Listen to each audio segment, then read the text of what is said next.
Shalom, Om Swastiastu, Namo Buddhaya, Salam Kebajikan, Rahayu, Rahayu.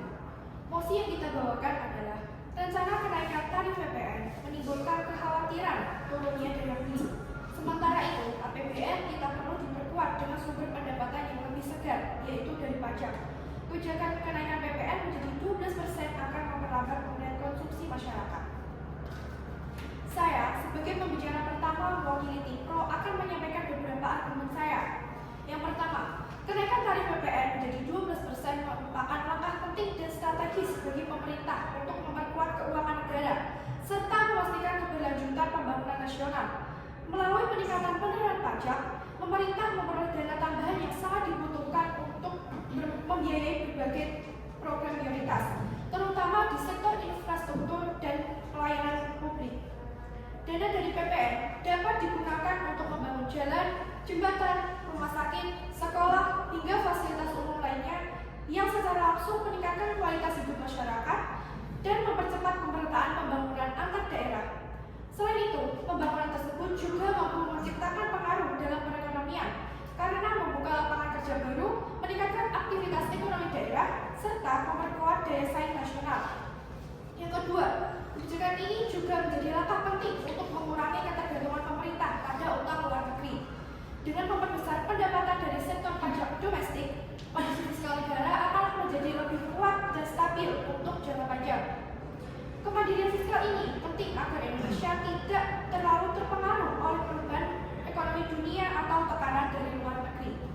Yang ketiga, meskipun sebagian pihak khawatir bahwa kenaikan PPN dapat menurunkan daya beli masyarakat, pemerintah telah menyiapkan kebijakan kompensasi dan perlindungan sosial untuk mengurangi dampak tersebut.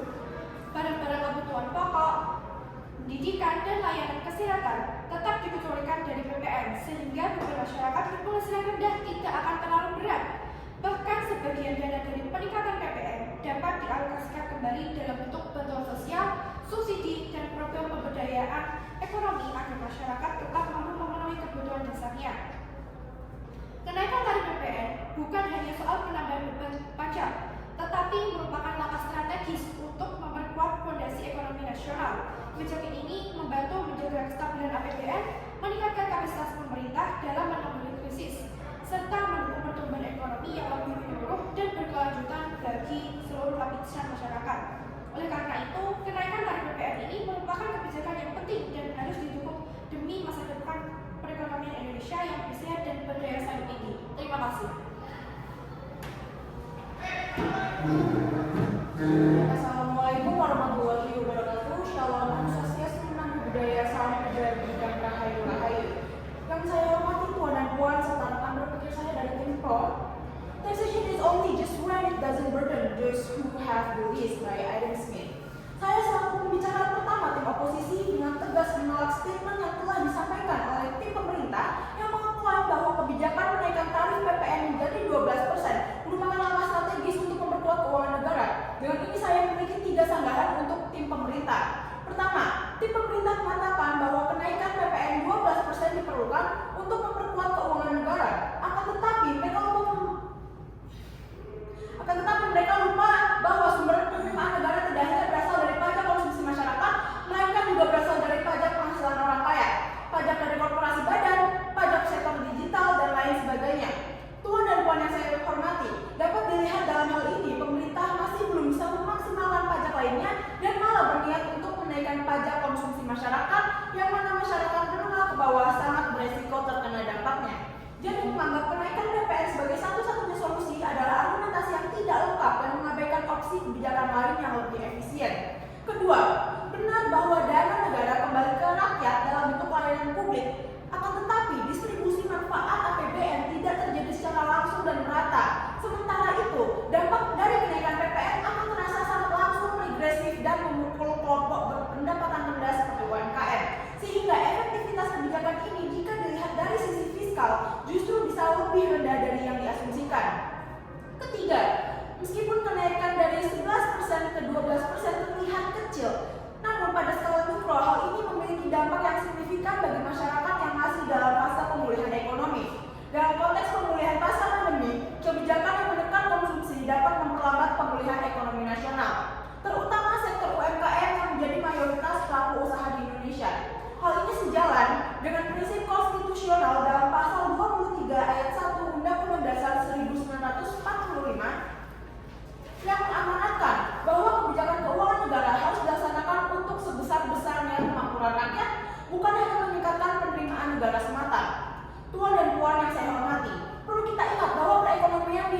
Secara hingga hari ini masih berada pada fase pemulihan.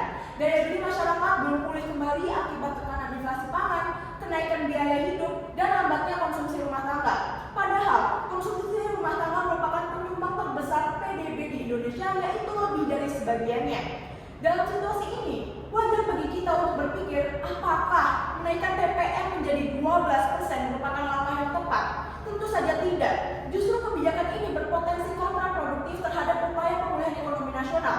Tuan dan puan, untuk memperkuat pernyataan tersebut, kini saya akan beralih pada beberapa argumentasi inti yang menjelaskan secara jelas mengapa tim kami menolak kebijakan kenaikan PPN. Pertama, kenaikan PPN menjadi 12% jelas mengancam daya hidup ekonomi rakyat karena setiap peningkatan konsumsi pajak langsung menggerus kemampuan masyarakat untuk memenuhi kebutuhan dasarnya. Terlihat dari melonjaknya dasar harga bahan pokok setelah PPN 11% yang memicu turunnya pembelian beras, minyak goreng, dan kebutuhan rumah tangga lain di pasar tradisional, serta menekan omset UMKM kuliner dan retail. Sehingga kebijakan ini sejalan dengan amanat pasal 33 Undang-Undang Dasar 1945 yang mencakup negara mengelola ekonomi untuk menjamin kesehatan rakyat, bukan memperberat beban hidup mereka. Dalam jangka menengah, ekonomi real akan melemah karena daya beli yang menjadi nyawa perputaran roda ekonomi tersendat. Yang kita butuhkan adalah kebijakan yang bersifat stimulatif, bukan kontraktif. Memperkecil daya beli masyarakat di tengah upaya pemulihan adalah langkah kemunduran. Menaikkan PPN menjadi 12% seolah-olah pemerintah ingin mengisi bahan bakar pembangunan nasional, tetapi bukan dengan sumber baru, melainkan dengan cara menguras sedikit demi sedikit tangki motor rakyat yang bahkan sudah hampir kosong karena harga kebutuhan pokok meningkat. Kedua, tuan dan puan yang saya hormati, kami sebagai tim oposisi menolak rencana kenaikan PPN menjadi 12% bukan hanya karena beban yang ditimbulkannya, tetapi karena kebijakan ini diambil di tengah persoalan transparansi pajak yang masih jauh dari memadai. Bagaimana mungkin rakyat diminta membayar lebih ketika negara belum menunjukkan keterbukaan yang layak mengenai kemana dan bagaimana pajak tersebut digunakan? Laporan resmi Badan Pemeriksa Keuangan atau BPK secara berkala mencatat temuan ketidaksesuaian, ketidakwajaran, dan penyimpangan pengelolaan anggaran negara yang nilainya mencapai puluhan triliun rupiah.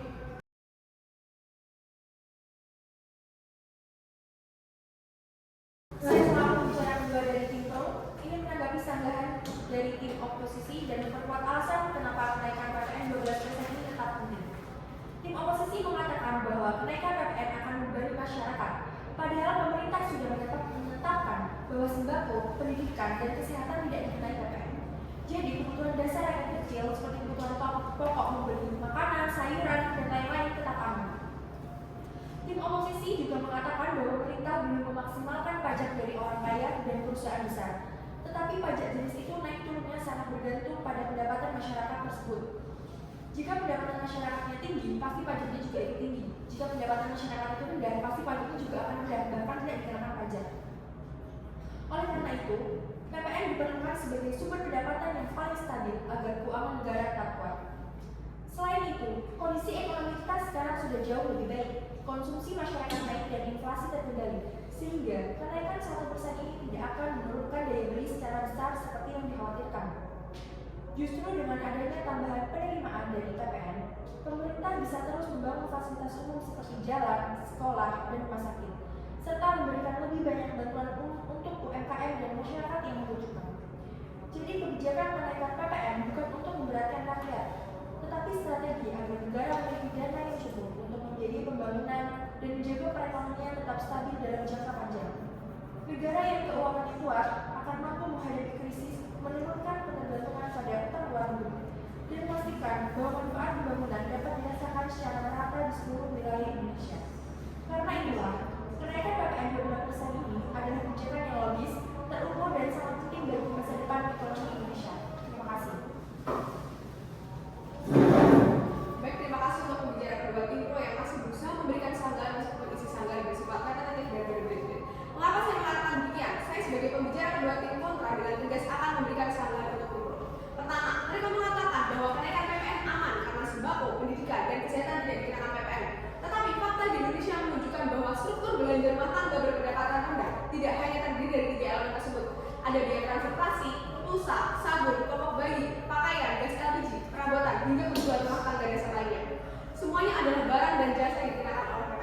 dan justru inilah yang setiap hari dibeli oleh masyarakat. Jadi meskipun kebutuhan pokok tertentu tidak dikenakan PPN, sebagian besar pengeluaran harian tetap terdampak. Inilah yang Timro tidak jawab. Kedua, mereka juga berargumen bahwa ekonomi sudah pulih dan masyarakat dapat menahan kenaikan 1%. Padahal data BPS menunjukkan bahwa pemulihan tersebut tidak merata. Konsumsi kelas menengah lebih melambat dibandingkan kelompok atas. Jadi ketika Timro mengatakan ekonomi sudah kuat, sebenarnya hanya melihat rata nasional, bukan karena kelompok terbesar penduduk Indonesia. Ketiga, pembicara kedua Timro mengatakan kenaikan PPN diperlukan untuk memperkuat keuangan negara dan memastikan pembangunan merata. Sebenarnya tidak lagi relevan untuk disampaikan, karena sudah diutarakan oleh pembicara satu tim pro dan sudah dipatahkan oleh pembicara satu tim kontra. Mengulang argumen yang sama tanpa membawa bukti atau data yang baru hanya menunjukkan bahwa tim pro gagal dalam menjawab indesan yang sebelumnya. Fakta klaim bahwa pembangunan akan dirasakan merata tidak sesuai dengan kenyataan. Ketimbangan pembangunan di Indonesia masih sangat luas, bahkan ketika penerimaan negara terus meningkat tiap tahunnya, kita tetap tidak bisa merasakan pemerataan tersebut. Saya ambil contoh dari sebagian wilayah Maluku, Papua Barat Daya, dan Sulawesi Tenggara, memiliki jalan yang rusak parah dan tidak memiliki transportasi umum sama sekali. Kemudian di Pulau Jawa, air bersih mengalir melalui PDAM dan proyek pemerintah relatif lebih cepat untuk disalurkan. Tetapi kita lihat di NTB dan NTT dan sebagian Sulawesi, banyak masyarakat masih kesulitan mendapatkan akses air bersih, sehingga harus membeli air dirijen yang harganya sangat mahal dan mengandalkan tanah hujan. Jadi argumen bahwa kenaikan PPN otomatis membuat pembangunan merata tidak terbukti, tidak menjawab kritik dan hanya mengulang retorika tanpa solusi nyata. Dari sisi permintaan, kami melihat persoalan yang jauh lebih serius dan tidak disentuh oleh Timro. Kenaikan PPN menciptakan tekanan psikologis terhadap konsumen yang menyebabkan fixed spending, bukan sekedar tuntutan daya beli. Survei indeks keyakinan konsumen Bank Indonesia menunjukkan bahwa ekspektasi kenaikan harga, termasuk kenaikan pajak konsumsi, langsung menurunkan minat masyarakat untuk membelanjakan pendapatannya. Artinya masyarakat menarik konsumsi bukan hanya karena mereka menjadi lebih mahal, barang menjadi lebih mahal, tetapi karena mereka tidak yakin apakah kondisi ekonomi baik-baik saja atau tidak. Penurunan keyakinan ini berdampak langsung pada penurunan transaksi dari sektor-sektor yang jadi tumpuan UMKM seperti kuliner, fashion, jasa rumah tangga, dan lain-lain. Di Indonesia lebih dari 60% UMKM hidup dari belanja dari konsumen, sehingga sedikit saja penurunan permintaan langsung menekan omset mereka. Bahkan laporan Tokopedia dan Asosiasi UMKM Nusantara menunjukkan penurunan transaksi UMKM hingga 10 hingga 15% setelah masyarakat menghadapi kenaikan harga pada tahun 2022 hingga 2023. Ini bukan angka yang kecil, tapi sinyal bahwa pasar domestik sedang tidak baik-baik saja. Ketika PPN dinaikkan, harga barang non-pokok seperti sabun, deterjen, makanan siap saji, pakaian, hingga perusahaan naik secara otomatis. Dan efek domino ini membuat konsumen semakin selektif serta defensif. Dengan demikian, masalah utama pemulihan ekonomi bukan terletak pada lemahnya penawaran, tetapi rapuhnya permintaan masyarakat. Tanpa konsumsi yang stabil, tidak ada pengembangan industri dan proyek infrastruktur yang mampu mendorong pertumbuhan. Karena itu, kenaikan PPN di tengah kondisi permintaan yang labil justru memperlambat pertumbuhan ekonomi Indonesia, bahkan melangkah pasar domestik yang seharusnya menjadi motor utama ekonomi Indonesia. Terima kasih. Terima kasih kepada tim kontra telah disampaikan sebelumnya. Dan di sini saya ingin menanggapi argumen tim kontra. Menurut kami, argumennya terlalu menekankan fixed spending, padahal kepercayaan konsumen lebih banyak dipicu oleh faktor eksternal seperti harga pangan dan gejolak global, bukan kenaikan PPN. Efek psikologis PPN biasanya juga hanya sementara dan kembali normal setelah harga stabil. Jadi ini terjadi di negara yang menaikkan PPN seperti Jepang, Korea Selatan, dan Singapura. Selain itu juga, UMKM justru lebih rentan terhadap instabilitas makroekonomi dibandingkan dengan kenaikan PPN itu sendiri. Jika defisit membengkak dan nilai tukar melemah, biaya bahan baku dan logistik UMKM bisa melonjak jauh lebih besar daripada dampak kenaikan pajak konsumsi. Jadi, memilih menunda PPN hanya karena kekhawatiran jangka pendek justru bisa memperbesar risiko krisis yang menghantam UMKM lebih keras. Dan selanjutnya dari segi aspek perbandingan internasional, tarif PPN Indonesia bahkan setelah naik menjadi 12% masih tergolong rendah jika dibandingkan dengan standar internasional. Rata-rata tarif PPN atau VAT di negara-negara OECD atau Organization for Economic Cooperation and Development sudah di atas 19%, Bahkan yang dimana di ASEAN, Singapura sudah mencapai 9%, Thailand 7%, dan Filipina 12%. Jadi kenaikan ini masih sangat wajar dan diperlukan agar kita tidak tertinggal sekaligus menjaga daya saing fiskal. Ya, terima kasih. Ya, baik. Sekarang izinkan saya meluruskan sekaligus mengatakan argumen tim pemilih pro yang dimana terus terang saja tidak sesuai dengan kenyataan ekonomi yang ada di Indonesia. Kenapa? Karena yang pertama, tim pro terlalu mengandalkan perhitungan internasional. Jadi, tim pro membandingkan Indonesia dengan Jepang, Korea Selatan, dan Singapura, dan juga negara OECD yang lain. Seolah-olah dinamika sosial ekonomi Indonesia berada pada level yang sama. Tuan dan puan yang saya hormati, ini perbandingan yang sangat tidak apple-to-apple. Bahkan ini tidak terlihat sebagai perbandingan, melainkan penyamaan keadaan yang sangat dipaksakan. Negara-negara tersebut memiliki pendapatan per kapita puluhan kali lipat lebih tinggi dari pengaman sosial yang mapan, jaminan pajak yang stabil, dan inflasi pangan yang terkendali. Sementara negara kita Indonesia, di sini kita masih sangat berjuang dalam menghadapi tingkat kepuasan pajak yang rendah, dominasi UMKM yang informal, volatilitas harga pangan yang sangat tinggi, daya beli masyarakat yang rapuh terhadap perubahan kecil harga, dan juga ketergantungan pada kebutuhan impor tertentu. Jadi dengan kondisi ini, jika menaikkan PPN lalu berharap efek psikologisnya hanya sebentar saja adalah optimisme berlebihan yang tidak berbasis data lokal. Jadi mohon maaf, dengan memberi contoh Korea Selatan dan Jepang, itu seperti memberi tahu orang yang penghasilannya 3 juta untuk hidup dengan standar yang orang yang gajinya 40 juta. Jadi di sini sangat tidak masuk akal sejak awal. Lalu yang kedua, tim pro berargumen bahwa UMKM lebih rentan terhadap instabilitas makro dibandingkan kenaikan PPN. Tuan dan puan yang saya hormati, sepertinya tim pro lupa dalam menyampaikan bahwa kebijakan menaikkan PPN ini justru memperparah instabilitas yang sudah ada. UMKM di Indonesia menghadapi beban ganda, yaitu kenaikan harga bahan baku dan konsumsi pajak naik.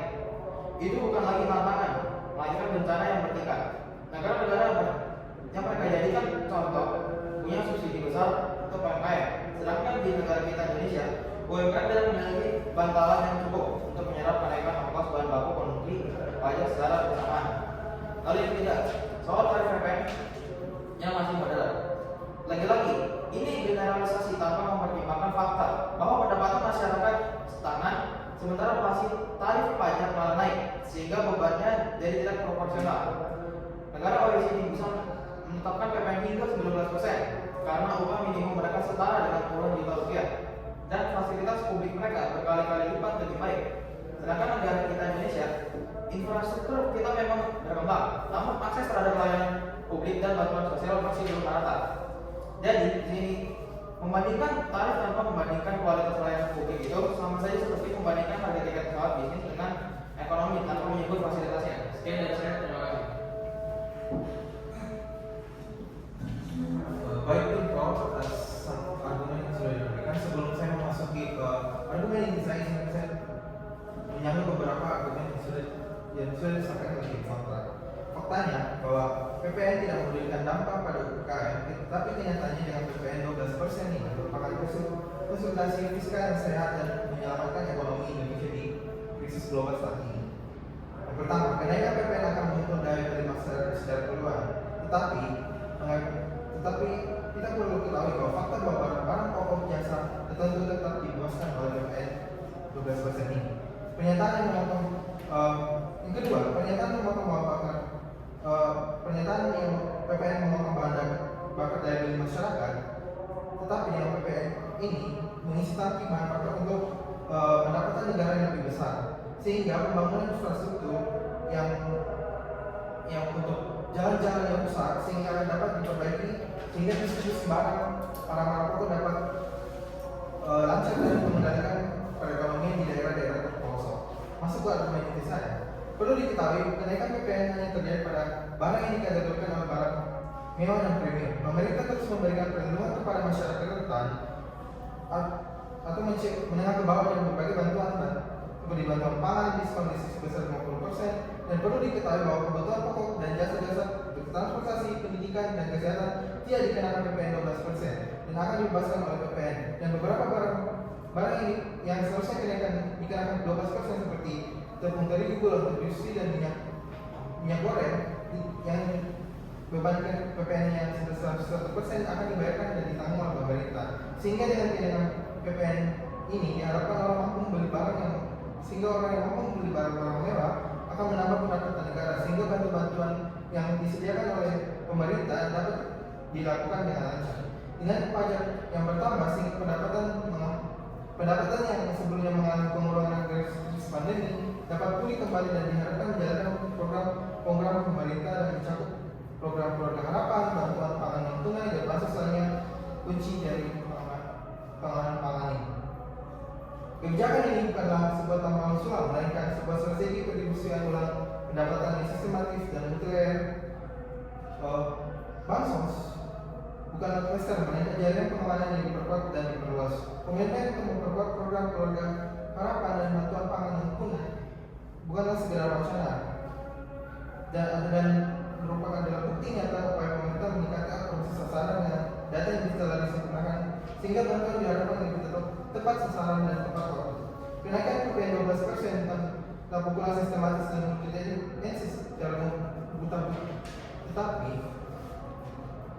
perlu diketahui ada poin-poin kunci yang terlewatkan. Kebijakan ini dirancang spesifik untuk mata rantai sistematik yang dikhawatirkan. Selain bahwa biaya servis pelajaran angkutan umum yang akan terkena dampak langsung adalah tidak akurat. Sebagaimana telah ditegaskan bahwa jasa-jasa penting seperti pendidikan dan kesehatan tetap dibebaskan dari PPN. Begitu pula jasa transportasi umum. Dengan demikian fondasi produktivitas dan pendidikan rakyat justru dilindungi. Subsidi silang oleh pemerintah untuk komunitas kritis dan pokok seperti telepon, telegram, dan minyak goreng. Pemerintah secara sistem menanggung beban kenaikan 1%. Ini adalah intervensi langsung untuk mencegah efek berat daripada harga pangan pokok. Jadi, mekanisme ini hanya menggunakan bansos, tapi juga subsidi langsung di titik-titik rawan inflasi. Yang ketiga, bansos dan PPN adalah dua sisi yang dari sisi kebijakan fiskal yang saling melengkapi. PPN 12% pada barang mewah adalah pompa. Pompa ini menyerap dana dari segmen masyarakat yang memiliki daya beli yang tinggi, yang pengeluarannya untuk barang-barang premium dan barang premium dan relatif mewah. Dan ini menjadi tambahan pendapatan negara yang signifikan. Bansos merupakan saluran irigasi yang saluran ini terkena dana dari pompa tetap secara terarah ke daerah-daerah kedudukan yaitu masyarakat rentan. Sehingga dapat disimpulkan kenaikan PPN 12% ini dapat menciptakan ruang fiskal dan mendorong keadilan menjaga stabilitas makroekonomi. Sekian dan terima kasih. Baik, terima kasih kepada pembicara Timpro. Namun kami dari Timpro harus menegaskan bahwa argumen yang disampaikan Timpro sampai saat ini masih belum mampu menjawab inti persoalan. Bahkan beberapa pernyataan yang justru semakin menunjukkan bahwa kebijakan kenaikan PPN 12% tidak berpihak pada masyarakat.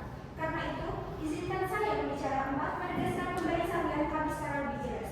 Pertama, Timpro bersandar pada bansos sebagai penopang daya beli, seolah-olah bansos adalah solusi utama. Padahal, kita semua tahu bahwa penyaluran bansos di Indonesia masih bermasalah. Banyak masyarakat miskin yang tidak menerima bantuan, sementara yang tidak berhak justru masuk daftar. Jadi, bagaimana bansos bisa dijadikan elemen untuk menutupi dampak kenaikan harga PPN? Menggunakan bansos sebagai kebenaran itu hanya menunjukkan bahwa Timpro tidak melihat realitas di lapangan secara jujur. Kedua, Timpro mencoba membandingkan Indonesia dengan negara-negara yang PPN lebih tinggi, namun di sini tetap kekeliruannya. Negara-negara tersebut memiliki pendapatan per kapita tinggi, sistem perlindungan sosial yang kuat, dan tingkat kesejahteraan yang jauh lebih baik. Sementara di Indonesia, mayoritas masyarakat masih berpenghasilan rendah dan bekerja di sektor informal. Jadi mencoba menerapkan kenaikan PPN pendapatan negara lain juga begitu, justru menunjukkan bahwa Timpro gagal memahami konteks ekonomi di Indonesia sendiri. Ketiga, Timpro berusaha meremehkan dampak PPN dengan mengatakan hanya barang tertentu yang terdampak. Namun fakta yang tidak bisa dibantah adalah kebutuhan sehari-hari seperti sabun, deterjen, pakaian, gas LPG, pulsa data hingga perlengkapan rumah tangga tetap dikenai PPN. Ini adalah barang-barang yang dibeli setiap hari oleh masyarakat kecil. Jika Timpro mengatakan dampaknya kecil, maka jelas Timpro tidak mempertimbangkan kehidupan masyarakat yang benar-benar merasakan beratnya kenaikan harga. Keempat, Timpro sama sekali tidak menjawab pertanyaan mendasar. Kapan masyarakat akan merasakan manfaat dari kenaikan PPN ini? Dampaknya langsung terasa hari ini. Harga naik, biaya hidup naik, dan konsumsi melemah. Sementara manfaat pembangunan yang dijanjikan itu membutuhkan waktu bertahun-tahun. Jadi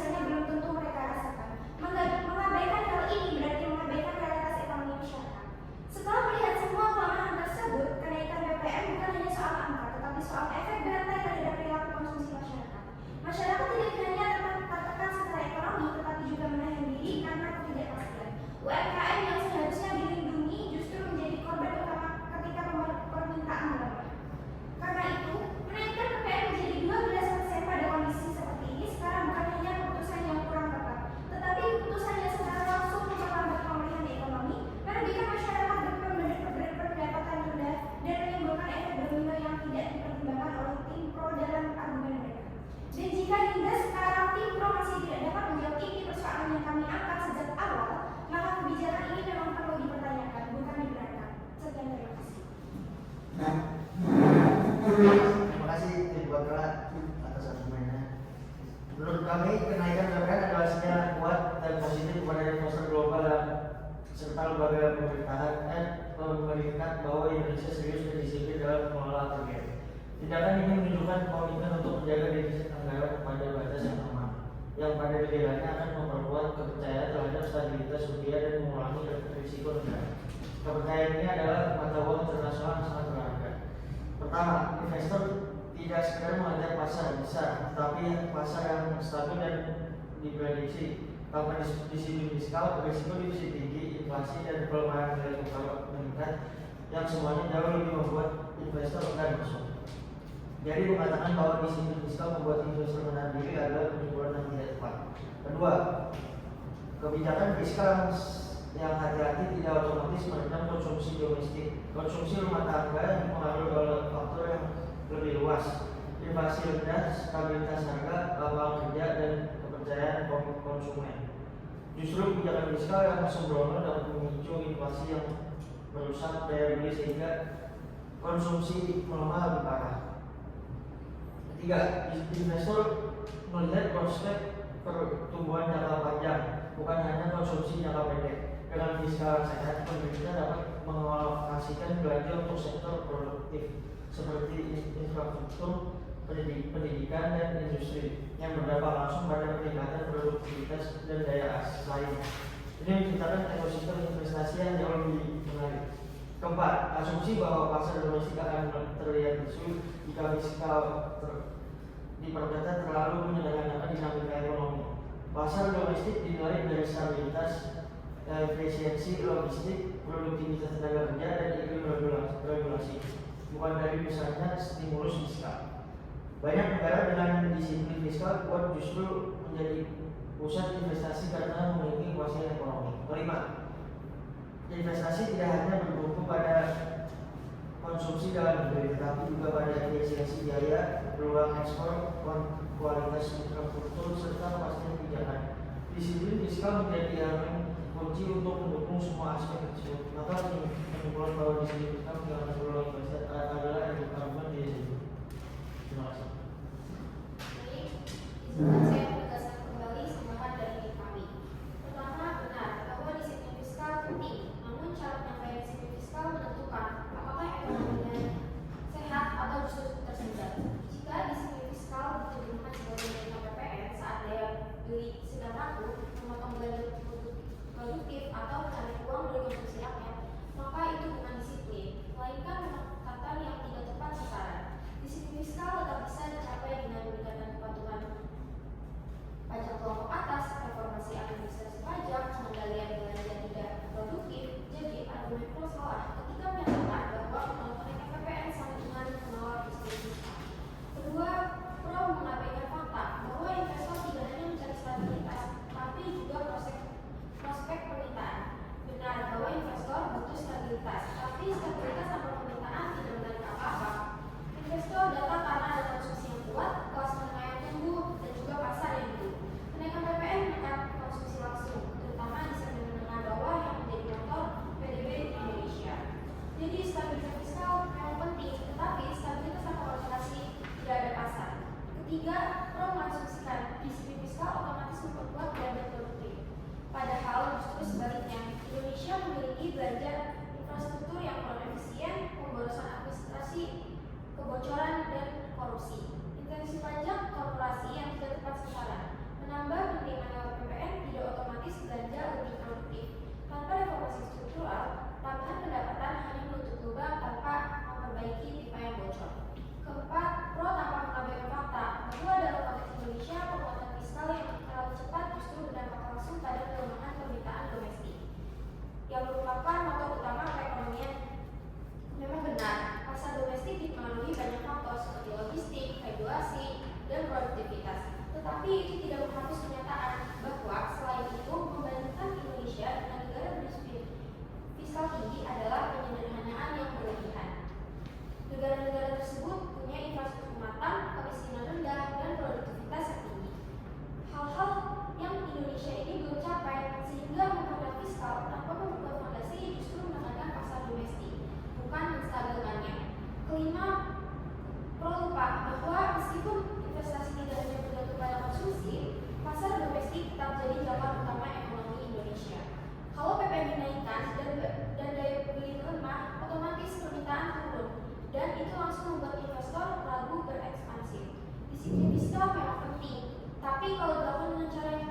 prinsip, hasilnya justru mengurangi daya tarik pasar, bukan meningkatnya.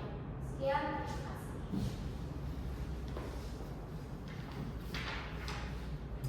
Dari pemaparan tim kami, jelas bahwa posisi kami memiliki dasar yang kuat. Karena itu, saya tegaskan kembali bahwa kenaikan PPN menjadi 12% bukanlah beban, tetapi investasi jangka panjang untuk masa depan Indonesia. Kebijakan ini dirancang dengan hati-hati, bukan untuk menekan masyarakat, tetapi untuk memastikan negara memiliki fondasi fiskal yang kuat agar dapat melindungi dan melayani rakyatnya dengan lebih baik. Pemerintah sudah menetapkan bahwa kebutuhan dasar seperti sembako, pendidikan, dan kesehatan tetap tidak dikenai PPN, sehingga rakyat kecil tidak akan terdampak secara langsung. Selain itu, subsidi silang, penguatan bansos, dan perbaikan sistem data penerima bantuan menjadi bukti bahwa kebijakan ini tidak berjalan sendiri, tetapi diiringi langkah-langkah perlindungan sosial yang nyata. Kita tidak bisa menutup mata bahwa pembangunan membutuhkan dana yang stabil.